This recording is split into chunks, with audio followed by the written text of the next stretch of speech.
usted nace en una familia relativamente acomodada, estudia en escuelas religiosas, hace luego estudios de Derecho. Globalmente podía usted haber sido un dirigente conservador, ¿verdad? Perfectamente. En definitiva, porque con ese tipo de el hombre no es formación. dueño de su destino. Entonces, se lo he meditado también, a veces he explicado los factores que influyeron.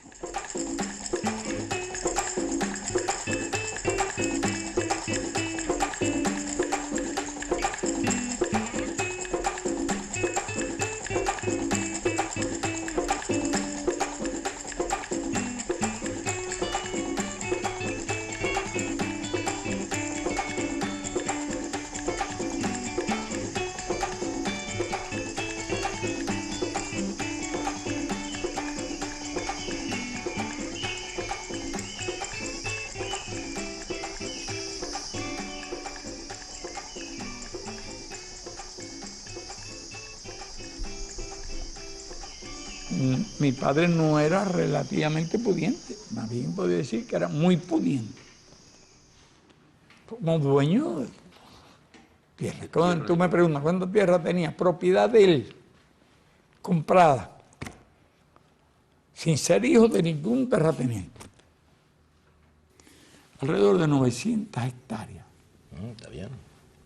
De él, propiedad de él. Y después arrendó a unos descendientes de unos generales de independencia que nadie sabe todavía de dónde la sacaron. Enormes extensiones de pinares vírgenes, montaña, tierra de llano, de montaña, de todo. Alrededor de de 10.000 hectáreas. Extraordinario. Y si te sumas, mi padre tenía, dominaba sobre, como propietario de una parte y como arrendatario de la otra, sobre 11.000 hectáreas de tierra. Considerable. Sí, era considerable. Yo después sí te cuento, porque si yo era, efectivamente, en aquellas condiciones, yo era, y pertenecía a una familia que era más que relativamente pudiente. Eran en aquella escala muy pudientes. Vaya, no lo digo por mérito, sino por precisar, decir las cosas con toda precisión. Todas las demás cosas, tú me las preguntas y yo te puedo explicar. Dime qué tú quieres que yo te cuente.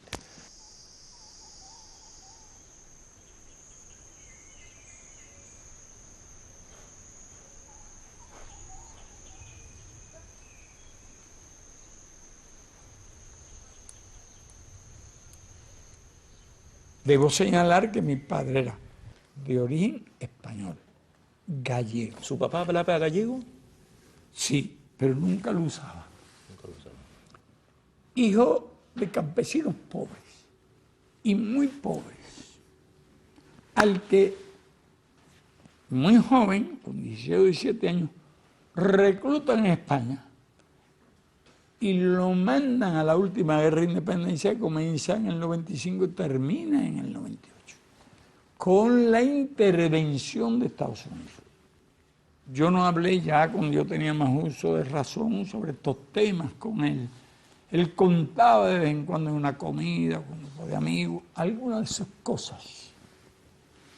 Pero mis hermanos, mi hermana mayor que vive, Ramón, tal vez el segundo, las otras, las que venían detrás de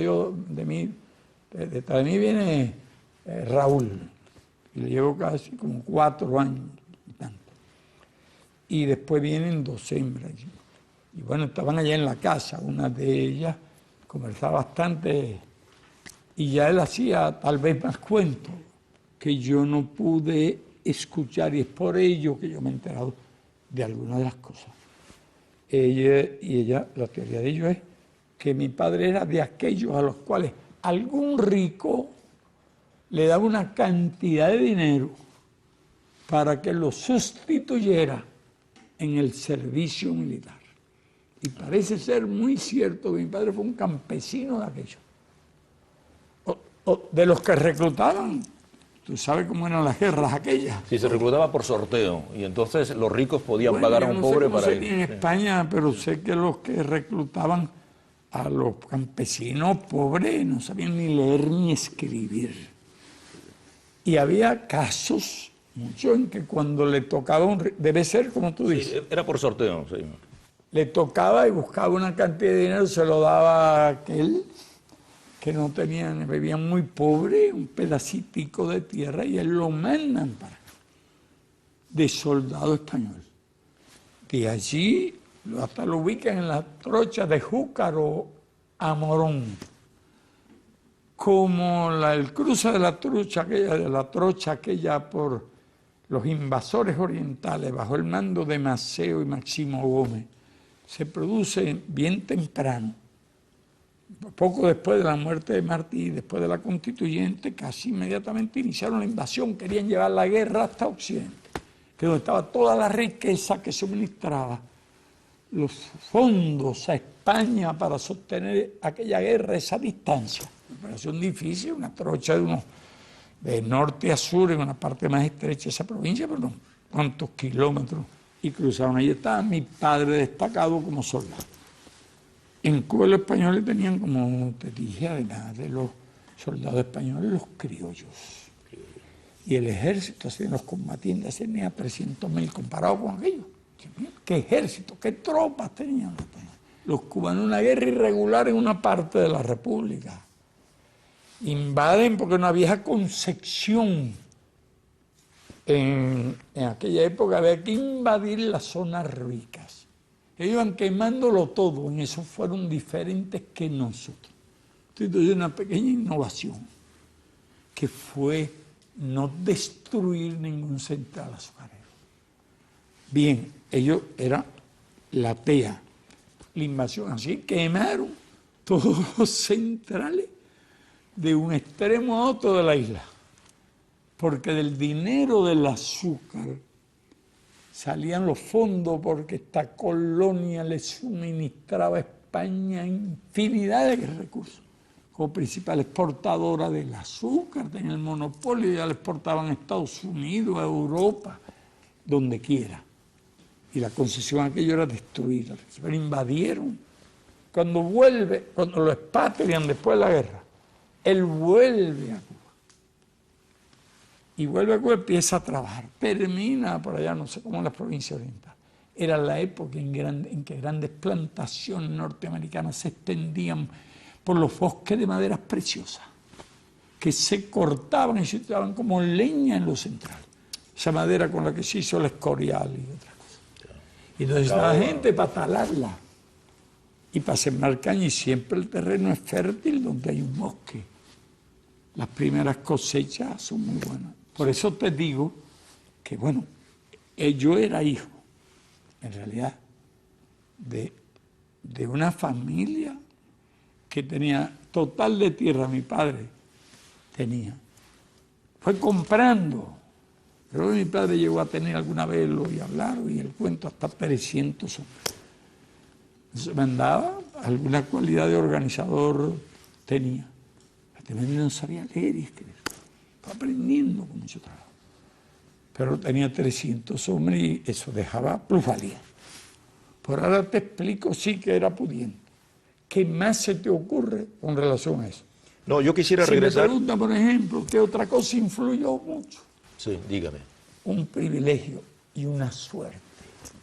Yo era hijo de terrateniente, no era nieto de terrateniente. Si hubiera sido nieto, habría nacido ya en un reparto aristocrático y toda mi amigo y toda mi cultura habría sido. Y cierto sentido de ser superior y todo eso. Donde yo nací eran pobres, todos. Eran hijos de obreros agrícolas. Y algunos que otros. Y mi propia familia por parte de madre, y algunos primos de mi padre ya eran pobres, porque vino algunos. Y la familia de mi padre ya era muy pobre, pero lo que influye es que todos los compañeros con los cuales yo juego, voy para arriba, para abajo, por todas partes, son la gente más pobre.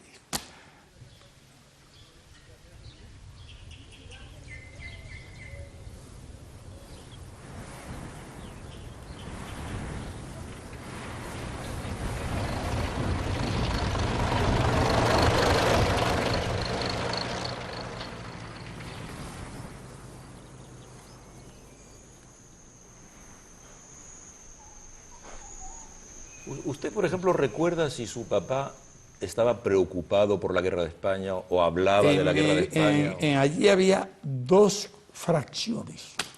Entre un grupo de 12 o 14 españoles. Españoles que se reunían con su papá, que venían a su trabajaban casa, con él. que trabajaban con él. Los otros eran obreros. Fantástico. ¿Y Entonces, su papá era de un lado o de otro? ¿Usted no recuerda? Mi padre estaba contra la República. Sí, ya te lo dije. Esto de estalla la guerra eran partidarios de los rebeldes. De los franquistas. Y había otro grupo que eran peones, y algunos no sabían leer ni escribir, entre ellos uno que era cocinero, porque habiendo sido peón de ganado, tuvo no sé qué reuma, se queda sin poder caminar, lo pasan a cocinero de la casa, que por cierto, con todo respeto a su memoria, yo lo vería, no era muy buen cocinero, o por lo menos en mi casa se quejan muchísimo. Se llama García, analfabeto. Estamos diciendo, ahora me preguntaste esa guerra, ¿qué ocurría? Cuando yo llegaba sabía leer y escribir, y García era el cocinero. Republicano. Republicano más rabioso. Y no sabía leer ni escribir porque tuve algo que espíritu de clase. Y se me preguntó por qué era tan rabioso. También era muy anticlerical. Hay que decir la verdad. No sabía leer y escribir, estaba de cocinero, cojeaba de un pie.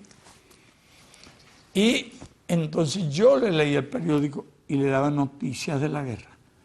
Desde antes de cumplir 10 años. 10 años. Y le leía distintos periódicos. Ahí llegaba uno que se llamaba, creo que Información y otro más. Pero el principal periódico que llegaba allí era La Marina. Que era un periódico de La Habana. No, de La Habana, no, de toda la República, que era periódico pro-español desde la guerra de independencia. Y el periódico de más derechista de lo que existió nunca en el país hasta el triunfo de la Revolución. Y yo, aunque de vez en cuando aparecía algún otro periódico, el que más noticias daba de la guerra era La Marina. Y yo leyéndolo, y me recuerdo todo, casi del principio. Me recuerdo la toma de Teruel por las tropas. Me recuerdo, bueno, todos los avances. La batalla del Ebro, ¿no? La batalla de Madrid. Ya lo del Ebro fue más adelante. Más adelante. Casi al final. La toma de Málaga, pero sí, Sevilla. Madrid sitiado, la paliza que le dieron a los soldados de Mussolini en Guadalajara. Y además, bueno, cuando avanzaban aquellos y cuando los republicanos avanzan y toman Teruel, y cuando viene la contraofensiva y Mola y toda aquella gente, allí, ¿cómo se llama? La fortaleza aquella que estaban sitiados. El Alcázar de Toledo. Al Alcázar de Toledo y toda la batalla del Alcázar de Toledo. Y yo a favor del gallego, porque era el que... De la República. Porque, bueno, yo hasta lo consolaba. Usted decía, pero mire, la batalla de Teruel, me recuerdo, está bien, mire lo que han hecho, mire, están peleando aquí y allá, cada buena noticia que se podía hablar, yo se la contaba. Esa era la situación que había allí, exacta, como te estoy contando. Pero más o menos a la mitad, bueno, yo creo que era casi mayoría los que estaban españoles allí, en la posición. Pero te hablo de 10, en lo cual estaba el telegrafista republicano a matarse, que hacía de vez en cuando jugaban dominó entre ellos. Hacían la guerra con el dominó. Los simpatizantes se habían dividido a aquel grupo. Yo de vacaciones, lo mismo fuera, en el verano, que cuando llegaban la Nochebuena, la Navidad de 15 días, yo estaba de lector allí, y la Semana Santa estaba de lector, no sé quién le leería las noticias a García. Cuando usted no estaba. Cuando yo estaba allá en la escuela. Pero por eso yo me acuerdo de la Guerra Civil Española. Como si todos los principales combates y las principales... Claro que después uno ha leído muchos libros, claro, pero las cosas que yo te estoy contando de cosas de esa época, que yo sabía. Ese interés por la Guerra de España... ¿Tiene una influencia en usted, siendo tan pequeño? Sí, de ese tipo internacional, pero a todos los muchachos les gustan todos los episodios de guerra. También me gustaban las películas del oeste. Y además las tomaba en serio. Que eran muy racistas en esa época, muy anti-indias en esa época. Tomaba en serio los trucos aquellos. Bueno, lo que tomé en serio de muchacho, lo tomaba, después me divertía viéndola como cosa cómica. Aquel piñazo que él lanzaba al otro del lado allá de la barra, aquel botella rojiza de whisky, que todo eso de detalle, me recuerdo a los revólveres aquellos nunca se le acababan las balas, nada más cuando convenía que se acabaran las balas, no había ametralladores, aquel tiro y se colgaban de un árbol. Todo muchacho veía, los muchachos, y por eso le enseñan tanta violencia a los muchachos, porque los muchachos son muy adictos a todo lo que es guerra y violencia, todo. Serán muy pocos los que no lo sean. Y bueno, yo estaba leyendo de una guerra, que me iba a imaginar yo todo lo que vendría después. Pero fui conociendo todo. Eso Yo ya puedo estaba hablar desde que empezó la guerra hasta la última batalla, hasta cuando lanzaron las armas atómicas. Una cantidad, porque me quedé con la afición. Pero también antes había sido la guerra de Etiopía, cuando yo estaba en los primeros grados. ¿Usted recuerda la guerra de Etiopía? Sí, galletitas que vendían con unas postalitas. La guerra de Abisinia. De Abisinia le llamaban. Galletitas de estas que, para que los muchachos la compraran, hacían una colección dejando 10 o 12 que no aparecían nunca y algunas que nunca creo que la imprimieron, para que los muchachos compraran galletitas. Y entonces, una vez viene uno y tiene un álbum de Napoleón precioso. Viene con el álbum de Napoleón en postalitas, de esas que no son de color impreso, sino como fotos. Me encuentro con el álbum de la historia de Napoleón, un guerrero. Te cuento que eso me sirvió, porque tengo un maravilloso álbum que está por ahí, yo todas las batallas, la de Arcola, y cuando Napoleón toma la bandera y cruza el puente, seguida vuestro general, Austerlitz, todas las principales batallas. Y naturalmente me extrañaban mucho y simpatizaba con aquel jefe, como simpatizaba con Aníbal, como simpatizaba con Alejandro el Grande. Todos los muchachos te empiezan, yo digo, por la historia sagrada, te hablan entonces, el cerco de Jericó, todo era en guerra. El Antiguo Testamento está lleno de guerra. ¿Usted no recuerda ninguna conversación con su papá sobre Alguna vez que yo me iba para los campamentos obreros, porque a mí me gustaba estar en cualquier lugar menos en la casa, porque en la casa era la autoridad. Y también un poco el espíritu rebelde. ¿Y era usted rebelde entonces? Empieza a crearse. Yo tuve varias razones. Entonces, Respecto a mí, la autoridad no me gustaba, porque en esa época también había su pequeño castigo temporal, algún cocotazo, algún corre del cintarazo, y allí estaban hasta la cosa de los caballos, nosotros corríamos el riesgo, pero ya íbamos aprendiendo a defendernos de eso. Veo que usted también se rebeló primero contra su padre, ¿verdad? Bueno, no me rebelé contra mi padre, era difícil, porque era un hombre de muy buen corazón, yo me rebelaba contra la autoridad. Pero mi padre, ya te hablé de las extensiones que tenía, estaba allí, salía y veía a la gente todos los días. Y se acercaban a él no andaba con guardaespaldas, ni nadie que lo cuidara, y se iba solo, recorría kilómetros. Y la gente iba y tenía acceso a él. No tenía acceso al presidente de esa empresa, como la United Free u otras en Nueva York. Y por eso allí las condiciones eran más humanas. Pero yo vi con mis ojos cómo era la vida en aquellos latifundios. Y el de mi padre era el más humano de todo, y no porque era mi padre, él estaba allí, él hablaba con la gente, lo veía sufrir cuando llegaban a pedirle algo. Un trabajo que ni hiciera mucha, lo daba.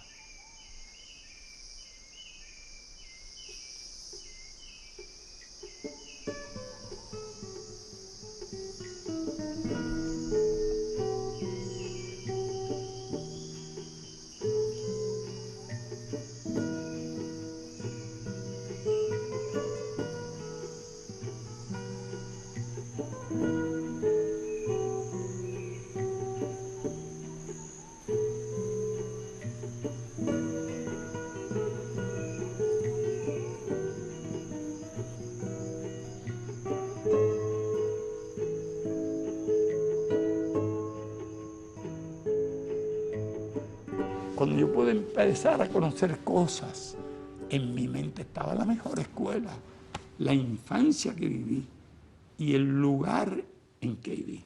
Y por eso lo defino así. Después, por ser hijo de rico, fui víctima de explotación. ¿Víctima de De explotación? explotación. ¿En qué sentido? Sencillamente, el círculo infantil fue la escuela pública, que había allí una escuela. Y como no había circo, yo tenía 2 hermanos mayores. A mí me mandaban y sentaba en el primer pupitre. Yo todavía me acuerdo de las fechas. Yo no sé cómo yo aprendí a escribir, pues yo aprendí a escribir viendo a los demás. De círculo infantil, allí sentado en primera fila a la fuerza. Y entonces me acuerdo, el año, 30 creo que me acuerdo. Tenía usted 4 años apenas. 4 años también. Yo sabía ya escribir y leer viendo a los demás, haciendo travesura allí también, propia del hijo del terrateniente. Vivo allí, los barracones de los haitianos, yo estaba de acá rato, hasta me regañaban porque me iba a comer maíz tostado allí. Me amenazaban con mandarme a Guanajay, que era un reformatorio que estaba en La Habana aquí. Para los niños rebeldes. Me iban a mandar para Guanajay por andar comiendo maíz tostado. Allí en el barracón de los haitianos, yo vi todo aquello. Yo había aprendido a nadar en los arroyos y en los charcos y a jugar allí, y todo era la misma gente. Gente muy modesta, muy humilde. Toda esa gente eran los compañeros, los amigos. Yo no adquiero una cultura burguesa. Porque bueno, hay historias largas, yo te va a interesar mucho. Sí, me interesa. De algunas cosas. Cuando llegue la hora, si quieres, te cuento. Pero te añado esto, de elementos que a mi juicio me han tenido que hacer la misma pregunta. ¿Qué me hizo revolucionario? ¿Qué factores influyeron en mi vida a pesar de todo aquello? Y a pesar de que los muchachos son un egoísta y que los muchachos son vanidosos también, y que un poco de conciencia tienen de su posición social. Usted era el más Pero rico de bueno, una escuela. El único. El único. Pero si no había nadie que fuera ni medianamente rico ni que fuera dueño de una tienda. Eran jornaleros de pedacitos de tierra, gente muy, muy pobre. La maestra en la casa, muy dependiente, y había castigo. De vez en cuando un reglazo, de vez en cuando de rodillas, y te ponían unas pesitas así, no te tenían 3 horas, pero y a veces te ponían un granito de maíz. Debajo de la rodilla. Sí, yo conocí Oiga, las torturas eso escolares. Es tortura, eso es tortura. Y era bien rebelde, ya. Y entonces, ¿qué hacen conmigo?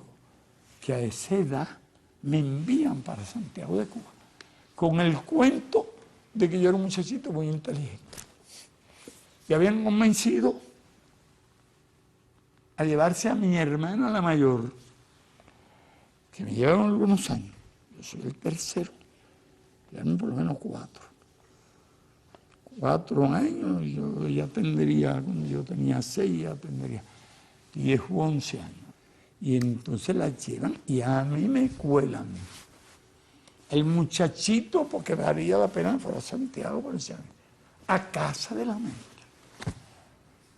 Era el machadato cuando le pagaban salario a los maestros. Había pobreza y hambre. En los maestros. Sí, había una hermana y eran 3 hermanas, yo creo que eran hijas de padre haitiano. Pero no sé si estuvieron en Francia o en Haití, una se hizo maestra, la otra maestra de piano y la otra era médico. Y por aquellos días, hacía poco que había muerto. El único ingreso era 0. Pero ellos inventaron. Yo no puedo estar culpándola de aquella sociedad que se puede esperar. Tuve que pagar el precio de ser hijo del terrateniente porque es el único a quien se llevaban para Santiago. Y usted Y se entonces quedaba... pagaban $40, más $41 en aquella época, no sé cuánto era, un billete de $50 ahora. Usted tan pequeñito, entonces estaba alejado de su familia. Sencillamente me enviaron para el lugar donde pasé hambre. Y pasé todo tipo de calamidades sin saber qué era hambre. Yo creía que era apetito.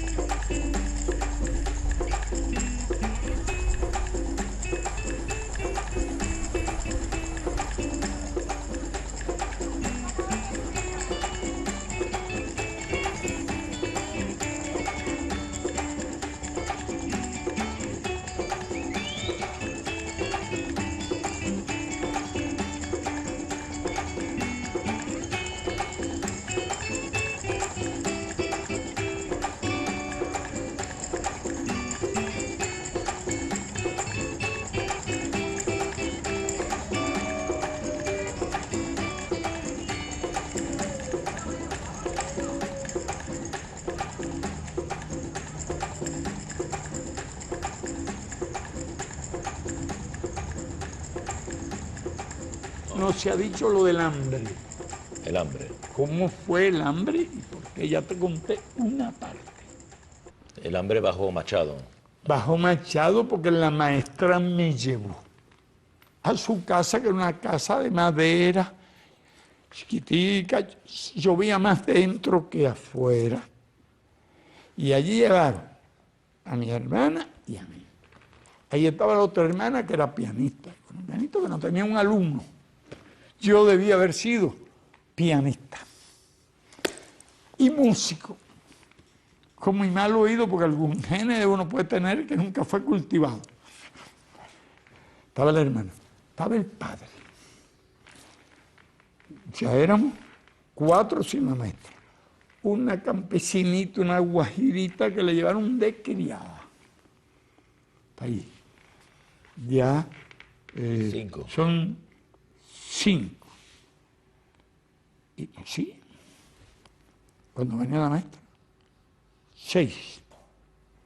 Y después Ramón, al que yo convenzo que se quede. Con lo cual, no te das la cuenta ya. 7. Eran como 7. Y eso vivían de la candidita. Ahora, ¿por qué yo invito a Ramón a que se quede? Porque Ramón llega a Santiago, no me acuerdo por ahí, está ahí una bolsita esa donde se guardan las monedas. Sí. Y allí tiene unas cuantas pesetas, unos reales, unas monedas de 5 centavos y hasta de 1 centavo. Entonces un duro frío valía 1 centavo. Cuando Ramón llega con aquel capital aquí, yo creo que era una enorme fortuna y lo embulló para que se quede. Con lo cual aumentó la pobreza porque aumentó una persona más a comer con la misma cantidad. Ahí fue una etapa relacionada con el hambre. Y lo que ocurrió la maestra de los ríos dinero y hasta fue una excursión a las cataratas del Niágara. Trajo unos estandaritos de eso. Y qué desgracia. No se sabe el tiempo que me pasé yo oyendo hablar de las cataratas del Niágara. Odio debiera tenerle, porque era toda la catarata en vez de la poesía, la oda al Niágara. Comprende, de Heredia. No, porque yo estaba hasta aquí de catarata del Niágara cuando regresó la señora que había comprado un mueble de todo. Y catarata del Niágara que la pagamos nosotros con el hambre. Un día llega, creo que mi padre, acababa yo de pasar sarampión, nosotros estaba peludo porque ni nos pelaba. Flaco, como es de suponer. Y él no se da cuenta. Eso. Un día llega mi madre, y ya ellos se habían mudado porque habían mejorado. Porque ya eran 3, $120. Quizá de vez en cuando le pagaban un salario, la mitad de un salario. Realmente no los culpo. Ellos vivían en esa sociedad. Yo no puedo decir que eran unos perversos. Ellos tenían que vivir y descubrieron que había una forma de explotación. Al fin y al cabo está explotando al hijo del rico. Digamos, ellos no tenían nada. De ahí nace un romance entre el cónsul de Haití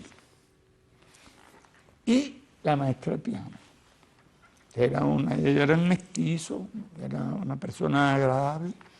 Y bueno, entró un personaje nuevo, el cónsul de Haití. Entonces ellos son los que me bautizan porque me llamaban judío, porque así le llamaban a los que no estaban bautizados. ¿Y usted no estaba bautizado? No, da la casualidad que estaban esperando por el millonario que iba a ser mi padrino. Y que se llamaba Fidel. El origen de mi nombre es ese. Así que no puedo sentirme orgulloso. Yo nací el 13 de agosto y San Fidel es el 24. Ahora me pusieron Fidel por el que iba a ser mi padrino. Rico, muy rico. Que iba de vez en cuando A su casa. a esa casa, bueno, al campo allí. Usted aprende a conocer el hambre, la pobreza, la y me dureza bautizan a los 5 años. Y junto con el cónsul de Haití, iba al barco La Salle de 2 chileneos en transatlántico, de donde expulsaban por millares a los haitianos. Porque aquella ley de nacionalización que se hizo, para que los españoles no trajeran los sobrinos y los parientes y la del empleo, se utilizó principalmente para expulsar miles y miles de haitianos que los habían venido a una de las grandes plantaciones cañeras. Ya habían pasado más de 30 años, creció la población, sobraban haitianos y los embarcaron de una manera cruel por ahí, ¿verdad? En aquel barco repleto, y a mí me llevaban a ver aquí. ¿Usted vio aquello? Mi padrino y mi madrina, pero como cambio de statu quo, se mudan para una casita que está al lado, mejor. Y ya no se mojaban. Y entonces allí había un poco mejor de comida, porque bueno, aún allí nos descubren flacos y hambrientos. Nuestra madre nos descubre.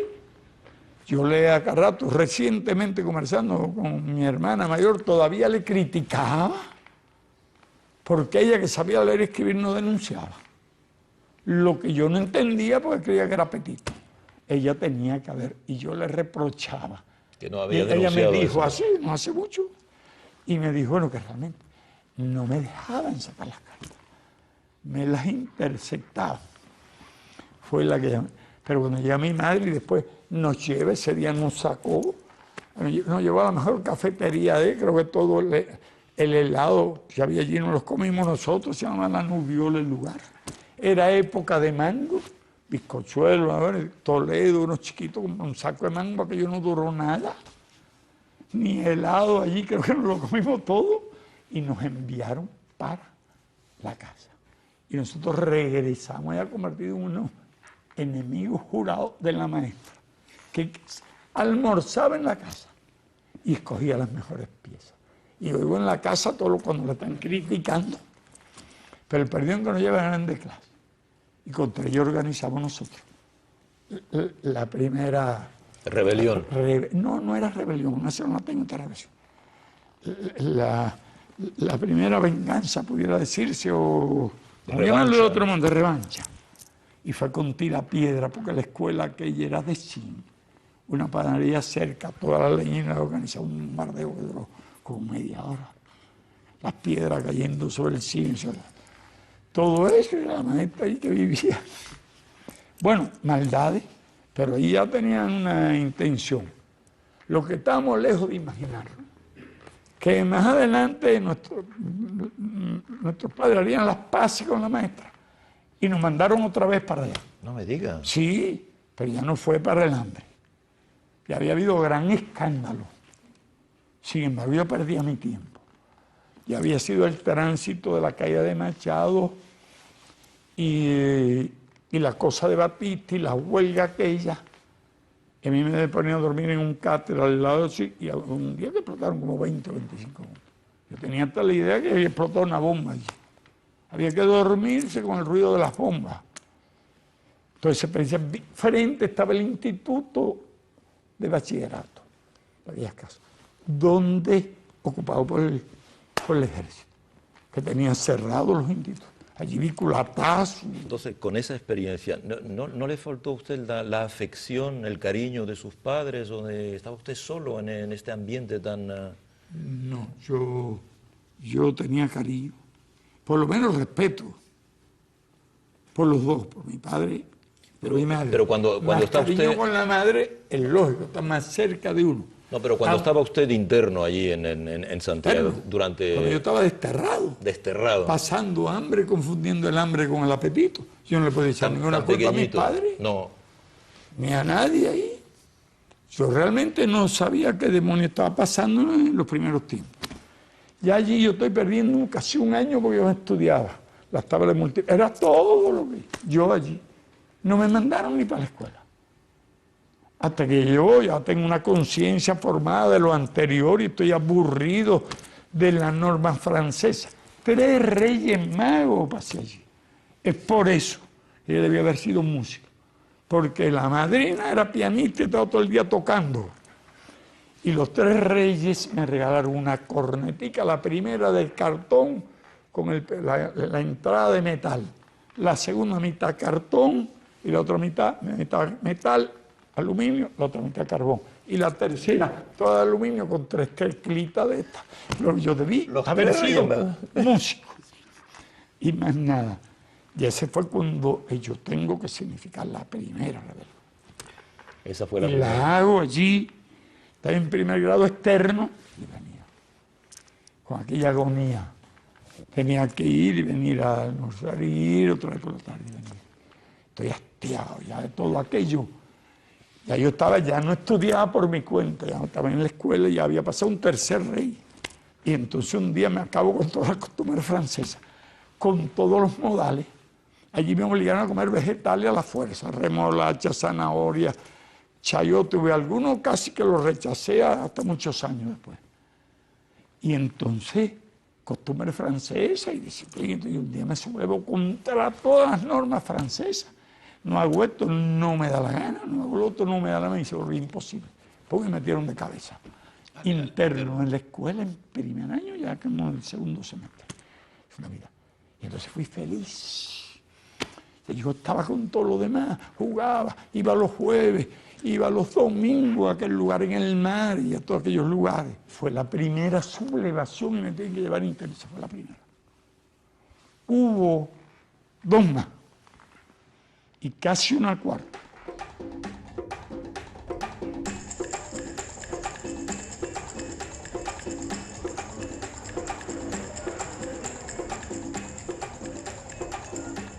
Cuatro años estoy allí.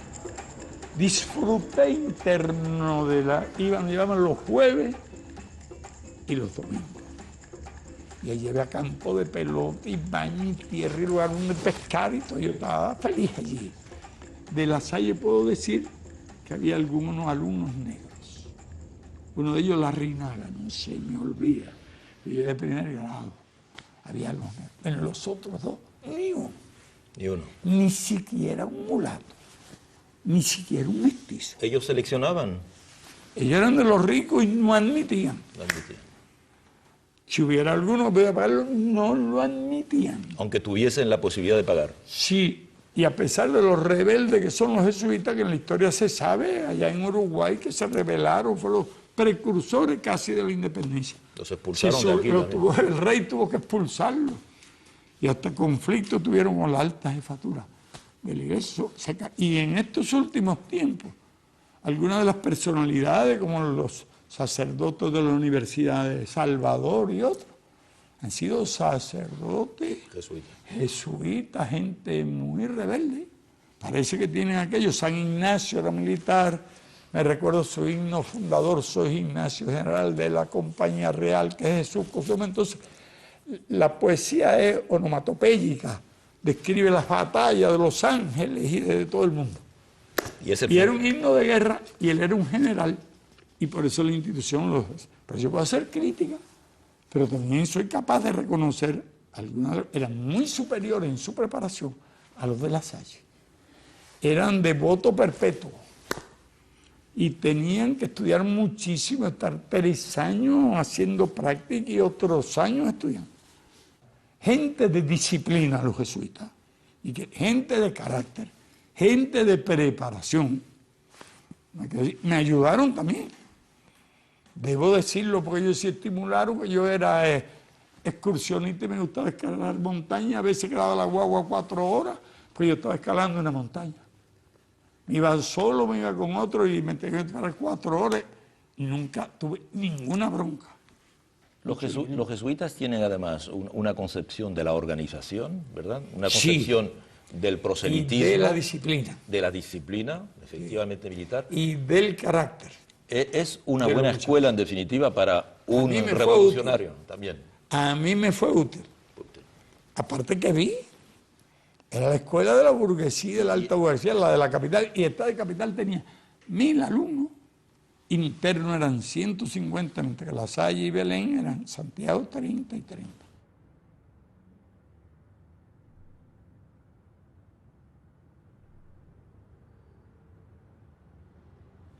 Y me cambian ya de aquella escuela, pasaron cosas injustas. Porque el director, había 2 directores, no sé, el hermano Fernando era muy bueno, otro Neón Marí, y por golpes del inspector. Tercera vez que me golpeaba. 2 veces suave, pero la primera fue tremenda, como consecuencia de una riña que tuve con otro muchacho en una lancha donde llevaban a los internos allá. Después veníamos, cruzaban la bahía por la Alameda y la calle por donde subíamos era la calle de las áreas de tolerancia de la prostitución. Y empezaban a fastidiar a los hermanos que iban con sus cosas. Curita, ven, pasa, y que yo, muchachos, en el escándalo aquel, bueno, pues se reían, pero pasaban por allí. Da esa casualidad. Una reyerta en aquel barco. Por motivo de continúa el pleito entre él y yo, le digo, párate para continuar. Y un derechazo. Y unos cuantos más nos separan. Hasta ahí te cuento y con toda claridad y franqueza ya tenemos una segunda, una sublevación, no he entrado en la segunda. La segunda es después del castigo ese. Estoy en quinto grado. Y era la tercera vez que me pegaban. Pues sencillamente yo sabía que había tenido un conflicto con alguien que era preferido. Entonces yo había que subir, había un aljibe grande, se sube, después allí era casi de madera aquello. Una parte nueva que hicieron con los tres hermanos. Porque había interés, como supieron que mi padre explotaba los pinares de Mayarí y todo lo demás, pero lo otro era madera, un pasillo así. El antiguo, el aljibe, la capilla y la sacristía. Era la hora de la sacristía. Esa era la... Y yo prudentemente o cautelosamente entro en la sacristía. Y estoy allí viendo la ceremonia. Una puerta verde y grande se abre así de repente. Y un dedo que me hace así. Y me llama. Nos respetaron la liturgia. Y me llevan, me hace caminar por un pasillo. Doblando y me dice, ¿qué pasó con fulano de tal? De lo que ocurrió es esto, no me deja responder. Con la mano derecha me dan la galleta, mano de hombre, contra un muchachito en quinto grado, lo que tendría. Que tendría 11 años, 12 tendría que ser la condición. Pero aquello fue con toda su fuerza. Y después con la misma vez, con la zurda, toda su fuerza. Me dejó aturdido. Estábamos en el primer trimestre de quinto grado, que había pasado de tercero a quinto. Y daban 3 notas. Boletín blanco, al que se portaba mi boletín rojo, ya muy escaso, al que se portaba mal, y verde, al que se portaba muy mal. ¿Usted tuvo verde? No. Llegó el momento y yo me quedé esperando. Boletín blanco, fulano, mengano, sultano. Boletín rojo, fulano, mengano, boletín verde. A mí no me dieron ningún boletín.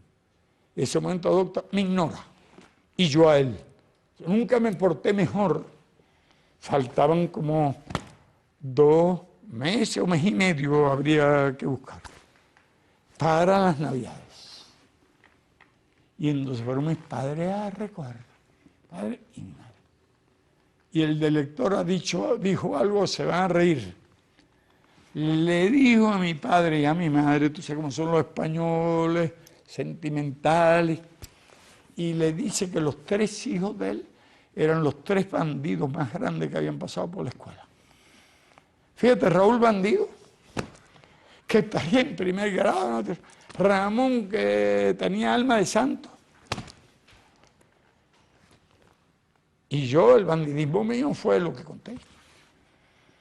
Y entonces nos llevan. ¿Y sus padres se lo creyeron, sus padres? Lo peor es que se lo creyeron, sobre todo mi padre. Porque yo me entero que se lo cuenta a todos los amigos.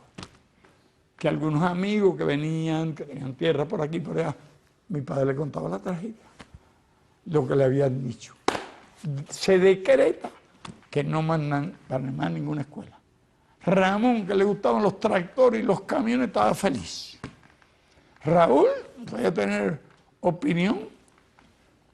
Y yo era el herido, el agredido, el castigado, que era injusto todo aquello.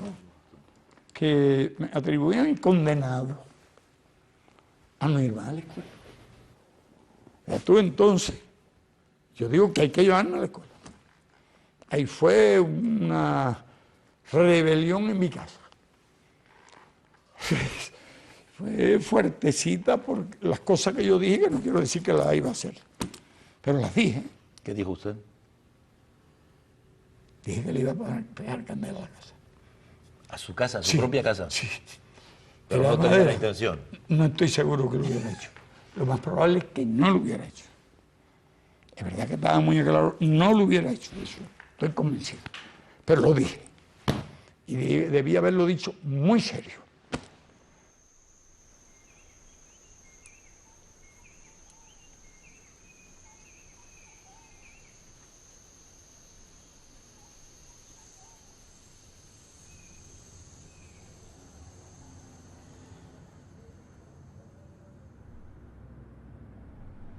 Pero bueno, que deciden entonces enviarme. Si era 36, 37, 38. próximo a unas elecciones de representantes, en vez de mandarme para la escuela, me envían para casa de un comerciante, dueño de un establecimiento que se llama La Muñeca, un gallego, casado con una santiaguera mulata alta, que era el doble de él, aunque no lo gobernaba. El galleguito chiquito ese no andaba con cuento de camino y se tenía que coger una chancleta. Una muchacha que estaba en tercer año de bachillerato, tenía las 3 cintillitas esas, que estaba en tercer año y era hija de ella. Una muchacha pequeñita, graciosa. Porque esas edades ustedes saben que los alumnos se enamoran de la maestra, de la otra, de casi todo el mundo. Bien, no digo más nada de eso, estamos hablando de cosas políticas. ¿Viste? Ahí fue en esa época que vi la pelea, oí por radio, Joe Louis Machet-Melly, que fue gran pelea y duró muy poco, ¿no? El primer round o dos noquearon al otro. Y gana Joe Louis, ¿verdad? Ganó Joe Louis. Después ese Machet-Melly apareció en la historia entre los paracaidistas que atacaron la isla de Creta. En la Segunda Guerra Mundial, víspera de la invasión de la URSS, que era paracaidista y símbolo de la superioridad racial alemana, que quedó muy humillada por la derrota de Machet-Melly frente a nada menos que Joe Louis. 6º grado. Mi hermana está estudiando ingreso bachillerato. Una profesora llamada profesora Danger, una mujer negra, excelente profesora. Estaba enseñando a mi hermana 7º. Yo no podía ingresar cuando terminara el 6º grado, porque había que tener una edad, creo que eran 13 años. Y había ese entusiasmo en que yo estudiara en el 6º grado cuando alcanzara la edad. Examinar ingreso y primer año. Y yo ando de los más entusiasmados. Cuando tuve en ese principio de curso la desgracia de una supuesta apendicitis. En aquella época operaban a todo el mundo del apéndice. Y a mí, por supuesto, por unos dolorcitos bobería de esa. Así como en Estados Unidos operan a la gente sin que hagan falta muchas de estas. Y aquella medicina retrasada, a los 7 días, me levanta, me quita eso. Y a los pocos días se infecta la herida. Afortunadamente superficial. No llegó, porque en aquella época no había ni penicilina ni nada. Y se abre completa. Yo estoy 3 meses en el hospital. Ese fue el primer trimestre del 6º. Sin poder ir a la escuela, claro. Sin poder ir a la escuela. Pero ella me exigía, la tutora, que yo tenía que sacar las mejores notas. Entonces me veo obligado a hacer una trampa. Medité y dije, bueno, yo tenía que llevarle la libreta de notas, la firmaban allá y yo tenía que presentarla y digo, ¿y qué pasa si se pierde en la libreta de notas? Entonces llego a la vieja libreta y me la firman, pero yo me quedo con ella. Y le digo a la escuela, oiga, se me ha perdido la libreta. Me dieron una libreta nueva. Yo tenía 2. Una que llevaba con las notas reales, no eran suspenso, pero no eran las que ella quería. Y otra con la que yo ponía. ¿Usted las falsificaba? Sí, las notas, y yo ponía las notas y entonces tenía 2 libretas. El lío gordo fue fin de curso cuando la tutora mía quería que yo, el más brillante alumno de la escuela, se hace un traje negro largo, porque ahí estaban los hijos, todo lo demás, porque yo era el que me iba a llevar todas. Todos los premios. ¿Brillante? Porque usted falsificaba poniendo las No, mejores lo mío notas. era 10. Entonces, yo ni un 9 ni nada de eso, porque tenía que asegurar Máximo. el máximo. Y entonces encontré, cuando llegó la hora, la solución. Es que ahora me doy cuenta de lo que ha pasado. Es que como yo llegué a mediados de curso, no tengo los puntos del la primera trimestre. Y es por eso que yo... Bueno, fue un consuelo, se quedó tranquilo, feliz todo el mundo. Y no se me olvida que tuve que inventar eso. Y decido que me voy de allí. Fue la misma receta que la del colegio La Salle. Me rebelé, desacaté todo, no obedecí nada y tuvieron que mandarnos de cabeza para la escuela interna. Yo tenía una experiencia feliz. Y ya empiezo a sacar buenas notas. Y ya en séptimo grado soy excelente. Normalmente. Ya, normalmente y sin ser demasiado estudioso. Con un poquito de atención. Y el deporte. Y terminé siendo, designándome el último año, en la escuela tenía 1000 y tantos alumnos. El deportista número 1, mejor deportista de la escuela. Al explorador y eso. Claro que yo me dedicaba mucho al deporte. No iba a clase, pero nunca atendía. Y después estudiaba. Hacía lo que les recomiendo a los estudiantes todos los días que no hagan. Porque era finalista. Me convertí en autodidacta, se puede decir, hasta en las matemáticas. El álgebra, la física, la geometría, las teorías aquellas. Y luego además tenía la suerte de sacar buenas notas. Era usted más deportista que interesado por la política. Óigame, yo nunca atendí ninguna clase. Yo empiezo a adquirir una cultura política, chico, esta palabra, prácticamente cuando termino el bachillerato. Porque yo todo ese tiempo fue en colegios religiosos. La Salle, de origen francés primero, hasta la mitad de quinto grado. Dolores de los jesuitas, hasta que concluyo el segundo año de bachillerato. Y Belén de los jesuitas. Cuando eran jesuitas españoles, y estaba recién finalizada aquella guerra terrible. Esa es la historia. Cuando yo llego allí, llego analfabeto político a la universidad. Llego hasta ahí. No hay nada, hemos llegado hasta ahí, ya yo llegué a la universidad donde empiezo mi aprendizaje político.